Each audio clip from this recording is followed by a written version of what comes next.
बिस्मिल्लाहिर्रहमानिर्रहीम अस्सलामुअलैकुम। देखें, आज हमने पढ़ना है characteristics of the disease caused by salmonella CPC. ठीक है ना। हमने साल्मोनेला सीपीसी को स्टार्ट किया हुआ था, उसके इन्फेक्शन के रूट्स क्या क्या हो सकते हैं, कहाँ कहाँ सर्वाइव करता है, किस तरीके से इंसानों को डैमेज करता है। अब हमने देखने हैं कि उसकी डायग्नोसिस कैसे होती है, उसकी ट्रीटमेंट क्या है, और उसके बाद जो रेजिस्टेंस है साल्मोनेला सीपीसी की डिफरेंट जो एंटीबायोटिक्स हैं उसके अगेंस्ट, वो हमने पढ़ना है। ठीक है ना। सबसे पहले क्या है, characteristics of the disease caused by salmonella CPC में हमारे पास सिम्टम एंड डायग्नोसिस आ जाता है। सिम्टम्स में हमारे पास सबसे पहले साल्मोनेला इन्फेक्ट क्या करता है, सेवरल क्लिनिकल कंडीशंस, उनमें इन टाइफाइड फीवर हो जाएगा या फिर इंटेरोकोलाइटिस आ जाएगा। इंटेरोकोलाइटिस के अंदर क्या है, जो स्मॉल इंटेस्टाइन और लार्ज इंटेस्टाइन है दोनों की क्या होती है, इन्फ्लेमेशन हो जाती है। यहाँ पे इन्फ्लेमेशन होने से क्या होगा, जो गर्ड है गैस्ट्रोइंटेस्टाइनल जो कॉम्प्लिकेशंस आती हैं वो शुरू हो जाएंगी। और यहाँ पे सिस्टमिक इन्फेक्शन भी हो सकता है। सिस्टमिक इन्फेक्शन क्या होता है, सिस्टमिक इन्फेक्शन होता ये है कि पूरी की पूरी बॉडी के अंदर कोई ना कोई क्या है, जैसे पॉइजनिंग है या कोई ब्लड का इशू आ जाएगा। ठीक है ना। तो यहाँ पे साल्मोनेला सीपीसी की वजह से क्या है, अगर कोई कॉम्प्लिकेशन होगी, टाइफाइड फीवर हो जाएगा, एंटेरोकोलाइटिस हो जाएगी, सिस्टमिक इन्फेक्शन हो सकता है, या ठीक है ना, और अदर कॉम्प्लिकेशंस भी हो सकती हैं नॉन टाइफाइडल माइक्रो ऑर्गेनिज्म से। ठीक है ना। अब इंटेरिक फीवर जो है सीरियस ह्यूमन डिजीज में से एक है। ठीक है ना।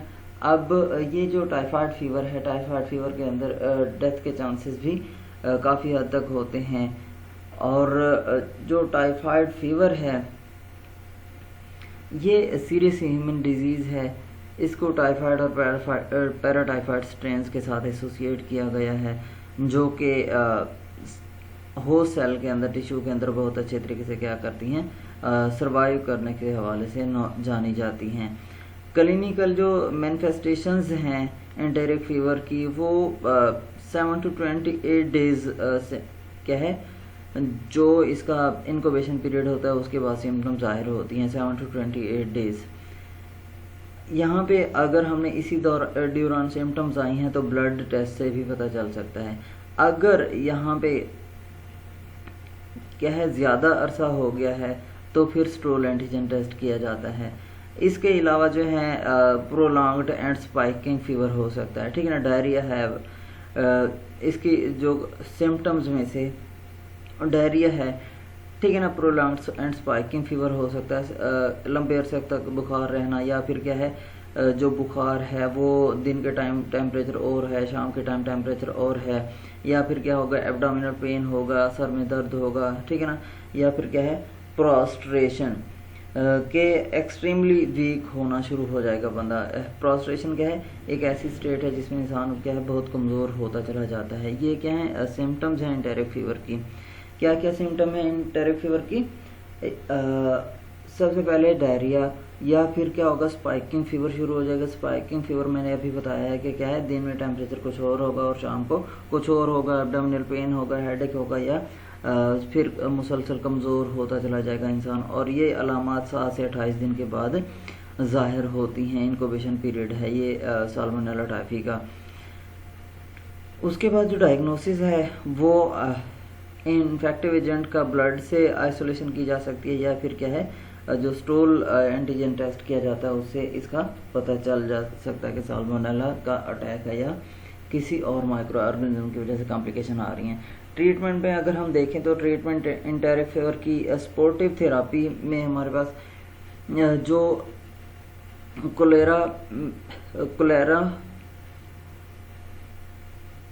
क्लोराफेनिकोल, एम्पिसिलिन और ट्राइमेथोप्रिन, सल्फामेथाजोल है, ये क्या किए जाते हैं, सपोर्टिव थेरापी के तौर पर दिए जाते हैं, ताकि क्या हो सके, इसकी ट्रीटमेंट हो सके एज अ एंटीबायोटिक। उसके बाद जो ग्लोबल इंक्रीज है रेजिस्टेंस के अंदर टाइफाइड फीवर का और पैराटाइफाइड जो इसकी स्पीशी है, उसके अंदर एंटीबैक्टीरियल जो ड्रग्स हैं, ठीक है ना, क्या है, ग्लोबल रेजिस्टेंस आती जा रही है एंटीबैक्टीरियल ड्रग्स की। तो इसकी वजह से जो एफिकेसी है उसको बहुत ज़्यादा फोकस किया जाता है। इसके अंदर जो प्रॉब्लम आते हैं पार्टिकुलरली जो डेवलपिंग कंट्रीज़ हैं वहाँ पे मल्टीपल एंटीबायोटिक रेजिस्टेंस, ठीक है ना, साल्मोनेला की आ जाती है। मल्टीपल एंटीबायोटिक रेजिस्टेंस क्यों आती है? क्योंकि नॉन टेक्निकल पीपल जो होते हैं उनकी रिकमेंडेशंस क्या करती हैं, जस्ट गेस बेस पे अंदाज़ा लगा कर कि अब ये बीमारी हो सकती है, वो एंटीबायोटिक दे दी। उस एंटीबायोटिक क्या करती हैं, इम्यून सिस्टम को तो वीक कर देंगी, लेकिन उसके साथ साथ जो बैक्टीरिया हैं उनके अंदर मॉडिफिकेशन ले आएंगी, जिससे क्या होगा, वो एंटीबायोटिक रेजिस्टेंस हो जाएंगे। और यहाँ पे डेवलपिंग कंट्रीज़ के अंदर क्या होता है, मोस्टली आउटब्रेक्स आते हैं इंटेरिक फीवर के, टाइफाइड फीवर के, और यहाँ पे फर्टिलिटी रेट भी क्या होते हैं डेवलपिंग कंट्रीज़ के अंदर ज़्यादा होते हैं। वाइड स्प्रेड जो यूज़ है फ्लोरोक्विनोलोन्स का इन कंट्रीज़ के अंदर, उसने जो अच्छी अद्वियात है उनकी क्या है, कॉस्ट को कम कर दिया, ठीक है ना, उसने इसकी कॉस्ट को लिमिटेड कर दिया है। उसके बाद देखिए हमारे पास जो ट्रीटमेंट है current era of antibiotic resistance super bugs, ठीक है ना। सुपर बग्स क्या है? सुपर बग्स एक ऐसा वो है, मतलब क्या है,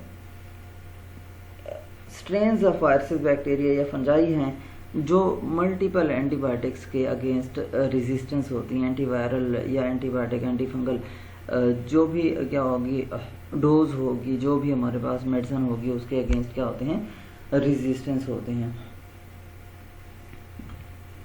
यहाँ पे पूरी दुनिया के अंदर फेज थेरापी इंट्रोड्यूस कराई जा रही है। फेज थेरापी में क्या होता है, बैक्टीरिया फेज जो क्या करते हैं, बैक्टीरिया के अंदर ऐसे जीन इंट्रोड्यूस करा दिए जाएंगे या बैक्टीरिया क्या करते हैं वो किल करना शुरू कर देंगे एंटीबायोटिक रेजिस्टेंस की वजह से, और जो पैथोजन ठीक है ना लीडिंग काज हैं ह्यूमन डिजीजेस के, उसको क्या किया जा रहा है, कम किया जा रहा है।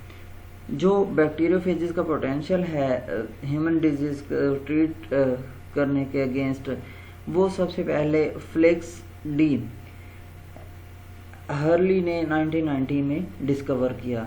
उसके बाद जो लिविया है Institute of bacteriophage microbiology and virology Tbilisi Soviet Republic of Georgia के अंदर, तो उसने बैक्टीरियोफेज थेरापी को प्रमोट किया, और इसी तरीके से सेवरल यूरोपियन कंट्रीज़ ने भी इसको क्या किया, बैक्टीरियोफेज थेरापी को प्रमोट किया। जो प्रिवेंटिव और थेराप्यूटिक हमारे पास मेजर्स हैं, बैक्टीरियोफेज प्रिपरेशंस हैं, वो मार्केटेड हैं बहुत सारे यूरोपियन कंट्रीज़ के अंदर, ठीक है ना। यूरोपियन कंट्रीज़ के अंदर क्या है, प्रिवेंटिव और थेराप्यूटिक जो बैक्टीरियोफेज प्रिपरेशंस हैं वो मार्केट में हैं।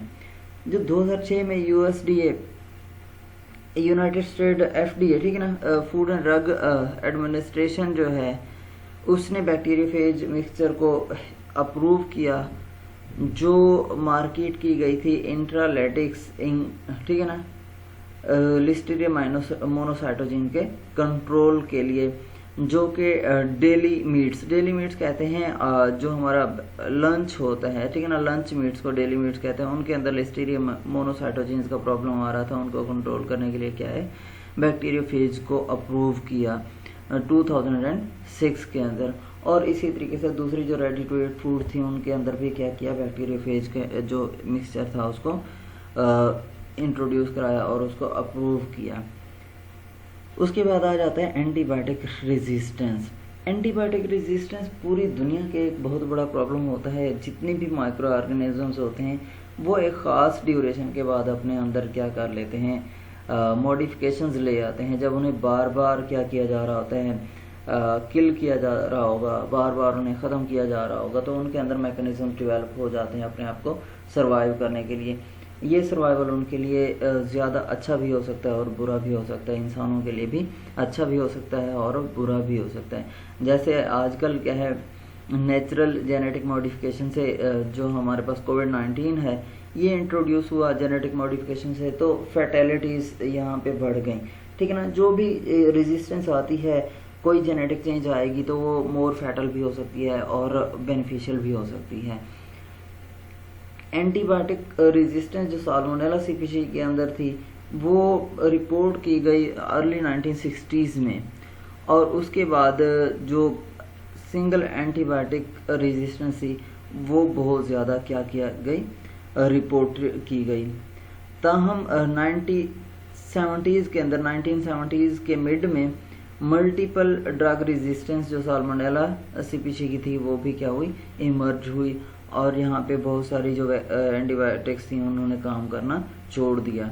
1979 क्लोन ऑफ सीरो वार टाइफिमोरियम, ठीक है ना, ये क्या हुआ, क्रोमोसोमली इनकोड हुआ, और इंटीग्रॉन मेडिएटेड रेजिस्टेंस जो क्लोरामफेनिकॉल और स्ट्रेप्टोमाइसिन सल्फोनामाइड्स और टेट्रासाइक्लिन की जो थी उसने क्या किया,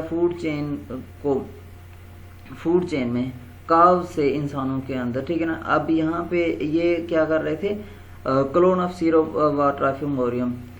अब डिफरेंट जो हैं यहाँ पे एंटीबायोटिक्स, इनकी रेजिस्टेंस काफ से इंसानों के अंदर मूव हुई, ठीक है ना। पहले ये काफ जो था वो रेजिस्टेंट था, लेकिन बाद में क्या हुआ, ऐसा ऐसा इंसानों के अंदर भी ये रेजिस्टेंस आना शुरू हो गई। अब यहाँ पे हुआ क्या, एंटीग्रॉन मेडिएटेड, ठीक है ना। अब यहाँ पे जो जीन होते हैं कुछ ऐसे होते हैं जो क्या करते हैं, कैप्चर करते हैं आउटसाइडर जीन को और उसको इंट्रोड्यूस करा देते हैं जो जेनेटिक मेकअप होता है बैक्टीरिया का उसके अंदर। इससे क्या हुआ, जो जेनेटिक मेकअप हुआ मॉडिफाई हो गया। जेनेटिक मेकअप मॉडिफाई होने से क्या हुआ, रेजिस्टेंस आ गई। ये एक्चुअली क्या कहाँ से था, काफ से इंसानों के अंदर रेजिस्टेंस मुंतकिल हुई। और दूसरी जो मल्टीपल ड्रग रेजिस्टेंस क्लोन है वो आइडेंटिफाई हुए इन क्लोन के साथ, और जियोग्राफिकली ये पाए गए जहां दूसरे इस तरह के सीरोवार मौजूद थे, जैसे कि DT204 है और DT204C है, या DT ठीक है ना 193 है। इसके प्रॉब्लम क्या है, बहुत सारे कंट्रीज के अंदर आए। जो सीरोवार टाइफिमोरियम की अपीयरेंस है DT104 की 1980s के अंदर, उसने बहुत ज़्यादा प्रॉब्लम काज की है, और पेंटर रेजिस्टेंस टू एम्पिसिलिन काज की। क्लोरामफेनिकॉल है, स्ट्रेप्टोमाइसिन है, सल्फोनामाइड्स हैं और टेट्रासाइक्लिन है, इनके खिलाफ क्या है हुए रेजिस्टेंस आई, और इसने क्या किया, बहुत ज़्यादा मुतासर किया। ये जो फैगोवार रेजिस्टेंस थी एडिशनल एंटीबायोटिक्स की, तो जैसा ट्राइमेथोप्रेम है या नेलिडिक्स, ठीक है ना, डिक्सिक एसिड है या स्पेक्टिनोमाइसिन है, इसने क्या किया, जो सेंसिटिविटी थी सिप्रोफ्लैक्सिसिन की उसको भी क्या किया, रिपोर्ट किया, और सेंसिटिविटी क्या हो गई, रिड्यूस हो गई, मतलब कि रेजिस्टेंस आ गई और प्रॉपर जो इफेक्ट था वो ना आया। अगरचे जो 104 था वो ओरिजिनली कैटल के अंदर डिटेक्ट हुआ था, लेकिन बाद में ये जो क्लोन था लाइफ स्टॉक स्पीशीज से वाइल्ड लाइफ और दूसरे कंपेनियन एनिमल के अंदर भी क्या हुआ, कैटल स्पीशीज से वहाँ पे भी ट्रांसफ़र हुआ और वहाँ पे भी डिटेक्ट हुआ, ठीक है ना। जो DT104 है उसको फोर फ्रंट डिस्कशन का बनाया गया, क्योंकि यहाँ पे जो एग्रीकल्चर यूज़ था एंटीबायोटिक्स का और दूसरी पब्लिक हेल्थ थी यहाँ पे, ठीक है ना। डुअल रेजिस्टेंस की वजह से, जैसा कि क्लोरामफेनिकॉल है, ठीक है ना, क्या कहता है, DT104 has been at the forefront of discussion concerning the impact of agriculture use of antibiotics, ठीक है ना। जो एग्रीकल्चर यूज़ हुआ एंटीबायोटिक का, तो कंसर्न मेजर क्या था, DT104 था, और जो दूसरे पब्लिक हेल्थ इश्यूज थे, ठीक है ना, क्योंकि डुअल रेजिस्टेंस क्लोरामफेनिकॉल और जो विटरनी और एनालॉग था फ्लोरफेनिकॉल था, ठीक है ना, जो उस टाइम कैटल के यूज़ के लिए अप्रूव हुआ। इनके ये क्या थे, रेजिस्टेंट थे। जो मल्टीपल ड्रग रेजिस्टेंट सीरोवार है टाइफिमोरियम 104, इसने सीरियस फूड बर्न आउटब्रेक पूरी दुनिया के अंदर काज करना शुरू कर दिए। और एक जो मल्टीपल ड्रग रेजिस्टेंट सीरोवार न्यूपोर्ट है वो इमर्ज हुई, जो कि लैक्टेम इनहिबिटर, ठीक है ना, क्लोवेलेनिक एसिड एंड सिफेलोस्पोरिन के अगेंस्ट क्या होती, रेजिस्टेंस थी। और दूसरी जो क्लास थी एंटीबायोटिक की, उनके खिलाफ भी क्या थी, ये जो न्यूपोर्ट सिरोवार थी वो रेजिस्टेंट थी। जबकि जो DT104 है वो अभी तक ससेप्टेबल था एंटीबायोटिक के, ठीक है ना, जो जनरली प्रेस्क्राइब की गई गैस्ट्रोइंटेस्टाइनल इलनेस को ट्रीट करने के लिए। उनमें से जो नोटेबल एक्सेप्शंस थी, जो multiple drug resistance salmonella strains जो रेजिस्टेंट थी ब्रॉड स्पेक्ट्रम सेफेलोस्पोरिन्स के, वो प्रेस्क्राइब की गई करंटली साल्मोनेला इन्फेक्शन जो चिल्ड्रन के अंदर था उसको ट्रीट करने के लिए, ठीक है ना। अब देखें इसके लिए इन्फेक्शन, यहाँ पे लास्ट देखें, जो DT104 है वो अभी तक एंटीबायोटिक जो जनरली प्रिस्क्राइब होती थी गैस्ट्रोइंटेस्टाइनल इलनेस को ट्रीट करने के लिए, तो वो क्या थी, रेजिस्टेंस थी, ठीक है ना, फ्यू लेस वो रेजिस्टेंट थी। क्या जो DT104 है वो अभी ससेप्टेबल थी एंटीबायोटिक, मतलब कि एंटीबायोटिक उसके ऊपर वर्क कर सकती थी। और यही जो छोटे बच्चों के अंदर साल्मोनेला सीपीसी होने वाले इन्फेक्शन थे उनको ट्रीट करने के लिए यूज़ की गई। इन्फेक्शियस डोज देखें कि कौन सी डोज ऐसी हो सकती है जो क्या कर सकती है, इंसान को बीमार कर सकती है। तो यहाँ पे जो न्यू बॉर्न हैं, इन्फेंट्स हैं और एल्डरली पीपल हैं और जो इम्यूनो कम्प्रोमाइज्ड इंडिविजुअल्स हैं वो ज़्यादा ससेप्टेबल हैं साल्मोनेला इन्फेक्शंस के, क्योंकि यहाँ पे जो हेल्थ इश्यूज होते हैं, कॉम्प्लिकेशंस होती हैं, इम्यूनिटी इतना स्ट्रांग नहीं होती और इम्यूनिटी स्ट्रांग न होने की वजह से कॉम्प्लिकेशंस क्या होती हैं, बढ़ जाती हैं। जो इनकम्प्लीटली डेवलप्ड इम्यून सिस्टम है न्यू बॉर्न्स का, इन्फेंट्स का, और जो एल्डरली पीपल होते हैं जिनका इम्यूनोलॉजिकल रिस्पॉन्स वीक होता है, ठीक है ना, उनके अंदर क्या है, साल्मोनेला के जो इश्यूज हैं वो ज़्यादा आते हैं। यहाँ पे जो बच्चों के अंदर लो गैस्ट्रिक एसिड प्रोडक्शन होती है और जो यहाँ पे, ठीक है ना, क्या होगी, जब एसिड प्रोडक्शन ज़्यादा होगी, एसिड का काम क्या है, बैक्टीरिया को किल करना है, ठीक है ना, माइक्रो ऑर्गेनिज्म को किल करना है। जब माइक्रो ऑर्गेनिज्म किल नहीं हो रहे होंगे तो इंटेस्टाइनल कॉलोनाइजेशन के चांसेस क्या हो जाएंगे, बढ़ जाएंगे और सिस्टमिक स्प्रेड होना शुरू हो जाएगा, ठीक है ना। और यहाँ पे क्या है, पॉपुलेशन के अंदर फैलना शुरू हो जाएगा, बीमारी ज़्यादा काज करना शुरू कर देगा। एंटीबायोटिक ट्रीटमेंट जो है वो जो साल्मोनेला सीपीसी के यहाँ पे वायरुलेंस इंक्रीज हुई और एंटीबायोटिक मेडिएटेड क्लियरेंस जो नेटिव गट माइक्रोफ्लोरा की है वो ज़्यादा होना शुरू हो जाएगी, जिसकी वजह से बैक्टीरियल कंपटीशन कम हुआ। बैक्टीरियल कंपटीशन कम होने की वजह से ये जो नोटोरियस साल्मोनेला है इसको फूड ज़्यादा मिलने लगी। फूड ज़्यादा मिलने की वजह से क्या है, इंटेस्टाइनल ट्रैक्ट जो है उसके इन्फेक्शन काज करना शुरू कर दिया और यहाँ पे अटैचमेंट के चांसेस क्या हो गए, बढ़ गए, ठीक है।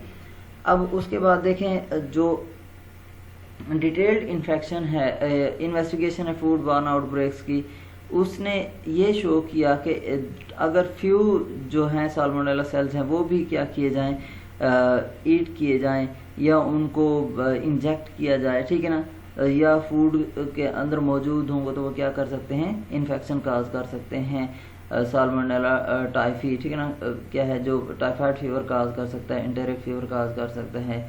इसके अलावा जो है, जो अर्ली रिपोर्ट्स हैं उन्होंने बताया कि लार्ज नंबर ऑफ साल्मोनेला हैं, साल्मोनेला इनोकुलेटेड इनटू ऑन एगनॉग, ठीक है ना। एगनॉग क्या है, एक डेयरी प्रोडक्ट है, शेक टाइप का बना होता है, उसके अंदर क्या किया गया, साल्मोनेला को इनोकुलेट किया गया। इनोकुलेट कराने के बाद उसको वॉलंटियर्स को दिया गया ताकि वो उसको क्या करें, यूज़ करें और जो उसके रिस्पॉन्सेज आए उनको नोट किया जा सके। अब जो रिसेंट एविडेंसेस हैं वो बताते हैं कि 1 से जो 10 सेल हैं वो क्या कर सकते हैं, ह्यूमंस के अंदर इन्फेक्शन काज कर सकते हैं। तो इन्फेक्शियस डोज क्या है, 1 to 10 सेल्स हैं। इसीलिए रेकमेंडेशंस ये होती हैं कि साल्मोनेला के जो कोई भी सेल नहीं होना चाहिए। हमारे पास मिल्क है, मीट है, ठीक है ना, तो यहाँ इन प्रोडक्ट्स के अंदर साल्मोनेला सीपीसी का कोई भी मेंबर नहीं होना चाहिए, एक सेल भी नहीं होना चाहिए। अगर एक सेल भी होगा तो वो क्या कर सकता है, इन्फेक्शन काज कर सकता है। डिटर्मिनेंट फैक्टर इन साल्मोनेला, ठीक है ना, salmonellosis are not limited to the immunological responses, ठीक है ना। अब क्या है, अगर इम्यूनो सिस्टम वीक भी है तो भी ये क्या है, इसका डिटर्मिनेंट फैक्टर नहीं है। डिफरेंट ह्यूमन पॉपुलेशंस के अंदर इसका क्या होता है, वायरुलेंस जो है वो डिफरेंस होती है, और डिफरेंट स्ट्रेन्स की वजह से भी क्या होती है, डिफरेंट वायरुलेंस होती है। Chemical composition of incriminated food vehicles, ठीक है ना। अब यहाँ पे जो क्या होंगी, ख़राब फूड व्हीकल्स होंगी तो उनकी जो कंपोजिशन है वो भी क्या कर रही होती है, साल्मोनेला के इन्फेक्शन के लिए रिस्पॉन्सिबल हो सकती है। वहाँ पे क्या साल्मोनेलोसिस के चांसेस हो सकते हैं, सेल्स मौजूद हों। उसके अलावा यहाँ पे लो इन्फेक्शियस डोजेज जो हैं, फैट, ठीक है ना, is the high fat content in chocolate है, चीज़ एंड मीट एनिमल वगैरह, ठीक है ना, ये सारे के सारे क्या हैं, अगर लो इन्फेक्शियस डोजेज यहाँ पे भी मौजूद होंगे तो ये क्या कर सकती हैं, डिजीज़ काज कर सकती हैं।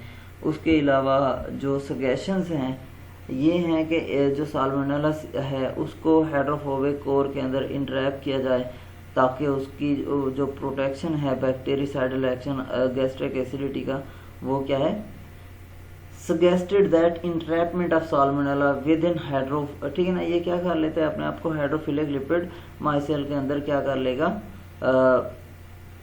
जब इनकैप्सुलेट कर लेगा तो इसको प्रोटेक्शन मिल जाती है bactericidal action of gastric acidity की। जब गैस्ट्रिक एसिडिटी क्या हो जाएगी, कोई एक्ट नहीं कर रही होगी, अमल नहीं कर रही होगी, तो इसके स्प्रेड के चांसेस क्या हो जाएंगे, ज़्यादा हो जाएंगे। ये इसके जो ह्यूमन इंफेक्शन डोजेज साल्मोनेला के कितने सेल होने चाहिए, एगनॉग के अंदर जो मेलाग्राइडिस है, अब इन्फेक्शियस डोज 10 days/4 10 days/7 है, ठीक है ना।